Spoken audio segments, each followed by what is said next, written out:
What's going on, everyone? This is Kevin here, and in this video, we're going to be checking out the top 5 best budget Motorola smartphones of 2022.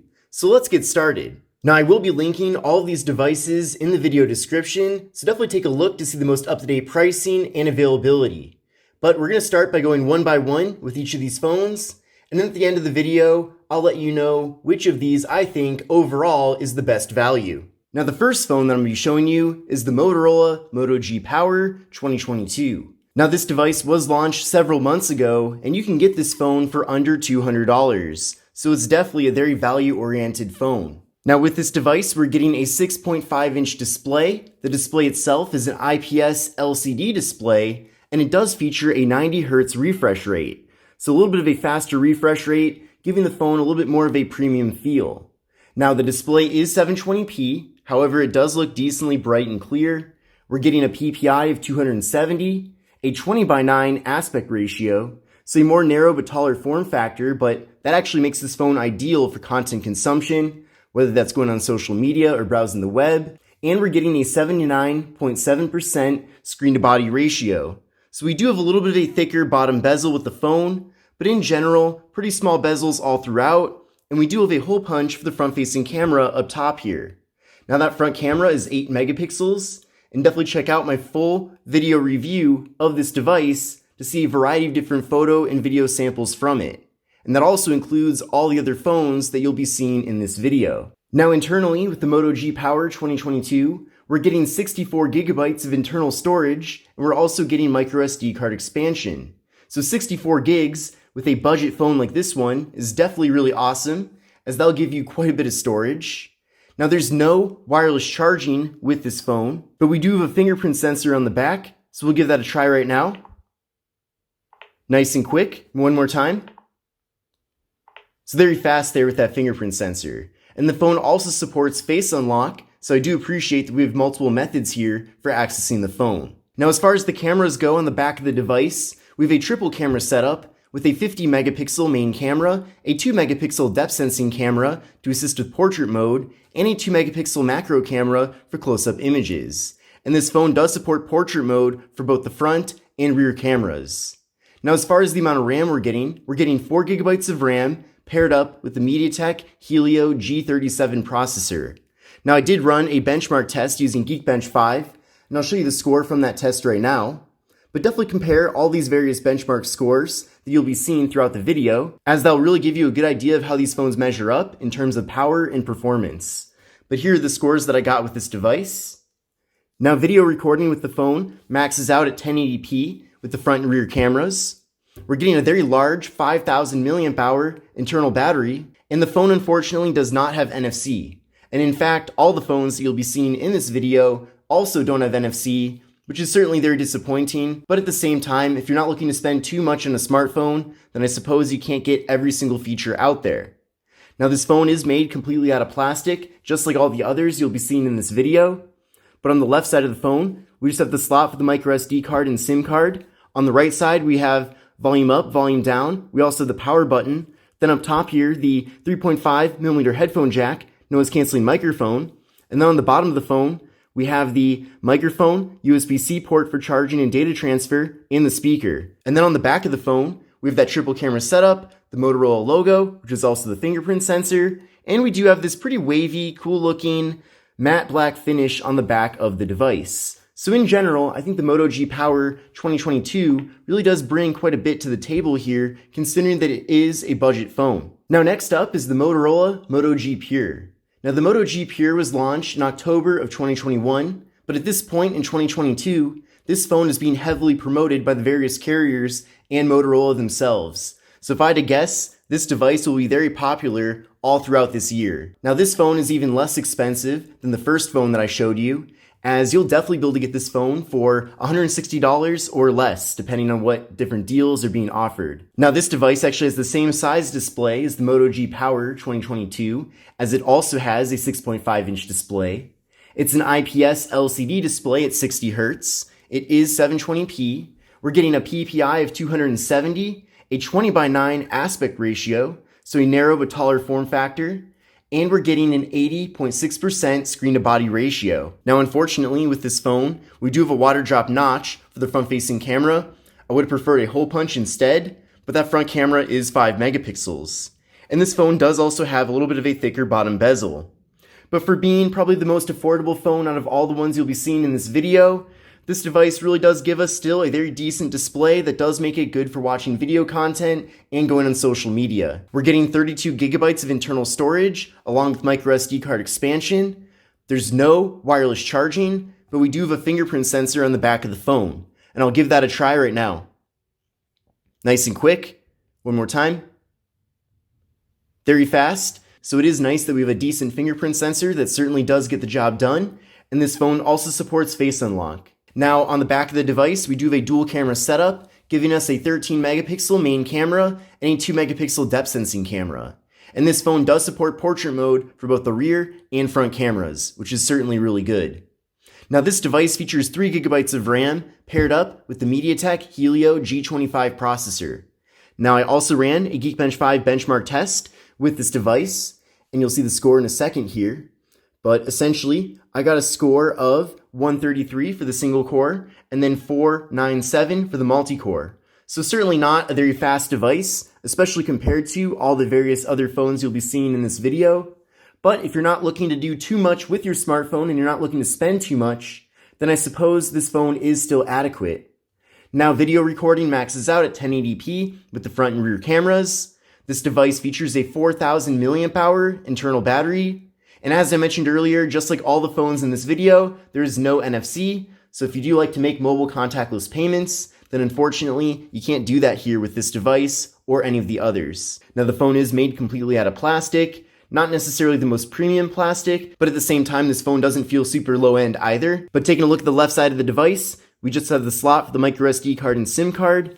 Then on the right side, we have volume up, volume down, also the power button. On the top of the device, we have a 3.5mm headphone jack and a noise canceling microphone. On the bottom of the device, we have the microphone, USB-C port for charging and data transfer, and the speaker. And then on the back of the phone, we have the camera module, and we have the fingerprint sensor that is also the Motorola logo. This phone also features kind of a matte finish, which I actually don't mind because it doesn't pick up too many fingerprints. So in general, I'm pretty happy with the material choices the Motorola went with, and I feel like the Moto G Pure is a pretty decent phone worth considering if you don't have too much money that you're willing to spend. Now, this next device is the newest of the 5 that you'll be seeing in this video. This is the Moto G Stylus 2022, and this phone was launched just about a month ago. So this device is being offered for an MSRP of $299. However, again, take a look at the various links to see the most up-to-date pricing for this phone. And keep in mind too that at the various carriers, you're probably going to find some of the best deals for the phone. Now, this device features a massive display at 6.8 inches, and it is an IPS LCD display. It does feature a 90 Hz refresh rate, so certainly a nice premium touch there. And it is a 1080p display. Now, the display itself, I feel like, is really bright. It really does look nice and vibrant, and probably the best display of all the different phones that you'll be seeing in this video. It features a PPI of 396, so again, things are very crisp and clear here. We're getting a 20.5:9 aspect ratio, so out of all these devices, this phone has the tallest, most narrow design, and it features an 84.6% screen-to-body ratio. So pretty small bezels all throughout. However, the bottom bezel is slightly larger. But up top here, we do have a hole punch for the front-facing camera, and that front camera is 16 megapixels. Now with the Moto G Stylus 2022, we're getting 128 gigabytes of internal storage, and along with that, we're getting micro SD card expansion. So it is really nice that we're getting such a large amount of storage with the phone, as that's never a bad thing. Now, there is no wireless charging with this device, but we do have a fingerprint sensor on the side of the phone. So we'll give that a try right now. Nice and quick. One more time. So very fast. So definitely glad that the fingerprint sensor is as good as it is. And then I also really do like having it on the power button, as I feel like that placement is very convenient. Now, this device also features face unlock. So again, just like all the others, I do appreciate that we have multiple ways to get into the device. Now, on the back side of the phone, we have a triple camera setup. However, the ultra wide camera also doubles as the macro camera, and it actually works really well. Now, the main camera with the phone is 50 megapixels, And then that ultra-wide camera is 8 megapixels. But again, that doubles as the macro camera. And then we do have a 2 megapixel depth sensing camera to assist with portrait mode. And this device does support portrait mode for the rear and front cameras, which is certainly really good. Now this device features 6 gigabytes of RAM paired up with the MediaTek Helio G88 processor. So I did run a benchmark test using Geekbench 5, and you'll see the results from that test right now. But essentially, I got a single core score of 369 and a multi-core score of 1324. And it's certainly the fastest phone out of all the ones we've seen so far. Now this device does not support 4K video recording. It is only 1080p with the front and rear cameras, which is a bit disappointing. And we're getting a 5000 milliamp hour internal battery with the phone, so a really large battery in general. Now the device is made completely out of plastic, besides the display, which is glass. However, it does still feel decently premium. Now on the left side of the phone, we have the slot for the micro SD card and SIM card. On the right side of the phone, we have volume up, volume down, and then the power button that's also the fingerprint sensor. Up top here, we have the noise canceling microphone. On the back of the device, we have just the camera module and Motorola logo. I do like this finish on the phone, as it does look really nice, but at the same time, since it is a glossy finish, it does pick up quite a few fingerprints. And then on the bottom of the phone, we have a 3.5mm headphone jack, USB-C port for charging and data transfer, microphone, speaker, and we have the stylus, which is why this device is called the Moto G Stylus 2022. So the stylus, while definitely being useful, certainly isn't nearly as good as what you'd find with a much higher end Android phone, such as the Samsung Galaxy S22 Ultra, or really any of the Samsung Note devices as well. But for what it is, and considering that this is a budget phone, it does work pretty well here. So you can write, you can draw as well, but if you want to do anything too advanced, I would definitely go for something a bit higher end than this device, as the stylus is mostly good for doodling, writing notes here and there. And then of course, if you want to as well, you can use the stylus for general navigation. And it certainly is great for that. Now the next device here is the Motorola Moto G Play 2021. Now even though this device was launched in 2021, at this point, this phone is still very relevant and heavily promoted by Motorola and the various carriers. So if I had to guess, this phone will still be a really popular device all throughout this year. Now it is a low-end phone, and you definitely will be able to get it for under $170, but again, based on current availability and promotions going on, prices could change, so definitely take a look and see what it's currently being offered for. But if I can recall, there was at least a certain period of time, I believe it was last fall, where pretty much all the major carriers were offering this phone for free if you switch in from other carriers.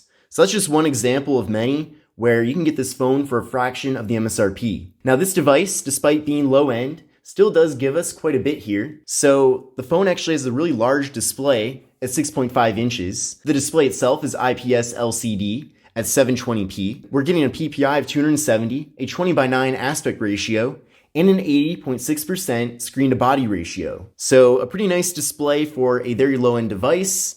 We do have a water drop notch up top here, and in that notch is a 5 megapixel front-facing camera. Now this phone features 32 gigabytes of internal storage along with micro SD card expansion. There's no wireless charging with this device, but we do have a fingerprint sensor on the back of the phone, and I'll give that a try right now. So very quick there. We'll give it a try one more time. So very nice, definitely works out really well. And we also have face unlock in addition to having the fingerprint sensor. So we do have multiple methods for getting into this phone, just like all the others I've shown you so far. Now on the back side of the device, we have a dual camera setup, giving us a 13 megapixel main camera and a 2 megapixel depth sensing camera. And this phone does support portrait mode for the front and rear cameras, which is certainly a great thing. Now this phone comes with 3 gigabytes of RAM, and the Qualcomm Snapdragon 460 processor. Now this phone, and then the final phone I'll be showing you in this video, are the only 2 phones out of the 5 that do have Qualcomm processors. Now MediaTek in the past didn't always have the best reputation, as many of their processors tended to be very slow. However, the MediaTek processors that I've shown you in this video, in the first 3 devices, and then these Qualcomm processors are really pretty similar in general. And definitely nowadays, just because a processor is from MediaTek versus Qualcomm, that shouldn't lead you to instantly assume the level of power that you're getting from the device. So just something to keep in mind there. But again, with this phone, we're getting 3 gigabytes of RAM and the Qualcomm Snapdragon 460. I did run a Geekbench 5 benchmark test with it, and I'll show you the scores from that test right now. But you can see here I got a single core score of 233 and a multi-core score of 1142. Now, video recording with this device maxes out at 1080p with the front and rear cameras, and we are getting a very large 5000 mAh internal battery. Now, taking a closer look at the hardware, it is made completely out of plastic, but still does feel decently premium for a lower end phone like this one. We have on the left side of the device the micro SD card and SIM card slot. On the right side, we have volume up, volume down, also the power button. Up top here, we have the 3.5mm headphone jack and noise canceling mic. And then on the bottom of the phone, we have the microphone, USB-C port for charging and data transfer, and the speaker. And then on the back of the phone, we have the camera module, Motorola logo, and then also we have the fingerprint sensor. And then you can see that on the back of the phone, it is a matte plastic finish, but it does feature kind of a pretty cool looking gradient style to it, which I'm definitely a big fan of. And then for the final device in this video, and honestly, what I think is probably the best phone of them all, this is the Moto G Stylus 5G.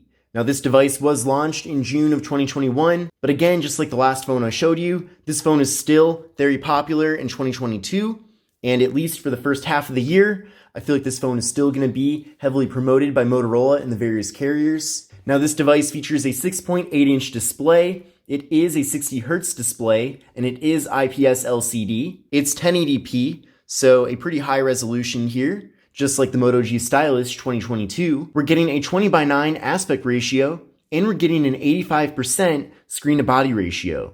So we do have a hole punch for the front-facing camera, and then down below, a little bit of a thicker bottom bezel, but in general, the phone has a great layout, and I feel like it does look like a very modern device. So the front camera here is 16 megapixels, and then if you get the phone directly from Motorola, you're going to be getting 256 gigabytes of internal storage, but if you do get the phone from the carriers, it is going to be 128 gigabytes. But either way, you're getting a lot of storage here with the phone, and then of course you are getting micro SD card expansion. Now there's no wireless charging with the Moto G Stylus 5G, but we do have a fingerprint sensor on the back of the phone, so let's give that a try. There we go, very fast and responsive. One more try. Very awesome. So the fingerprint sensor does work out really well, and the phone does also have face unlock. Now with this device, we do have a quad camera setup on the back of the phone with a 48 megapixel main camera, an 8 megapixel ultra wide angle camera, a 5 megapixel macro camera, and a 2 megapixel depth sensing camera for portrait mode, and portrait mode does work with the rear and front cameras. And then if you get the phone from Motorola, you'll be getting 6 gigabytes of RAM, and then if you do get the phone from the carriers, you'll be getting 4 gigabytes of RAM. But the processor with this device is the Qualcomm Snapdragon 480 5G processor. So with that processor, of course, as the name does imply, you are going to be getting 5G compatibility with this device. So out of the 5 phones here, this is the only 5G phone. But you can see I did run a Geekbench 5 benchmark test with the device, and here are the scores that I got from that test.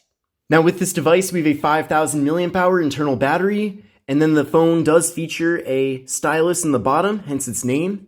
Now the stylus is pretty much the same as the Moto G Stylus 2022. It's great for navigating around the phone and drawing as well. So I really don't have much more to say about it, and in my full video review, I do get into quite a bit more detail related to the stylus. But on the left side of the phone, we have the slot for the micro SD card and SIM card. On the right side, we have volume up, volume down, and the power button. Up top here, we just have the noise canceling microphone.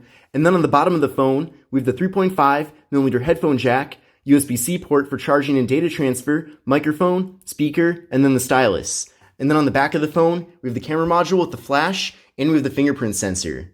Now, out of all of these devices, the Moto G Stylus 5G is definitely the best device of all these phones, so keep that in mind, but it's also the most expensive. Now, the Moto G Power 2022, the first phone that I showed you in this video, I feel like is the best value of all of them. If you have to compare the price of the phone to the performance and features that you're getting, so definitely something worth keeping in mind there. But in general, all these phones are decent budget options, and they all offer their various features and drawbacks, so that's definitely worth considering. But this concludes my video on the best budget Motorola smartphones of 2022. I hope you enjoyed it, but this is Kevin. I will be linking everything in the video description, and I will see you in the next one.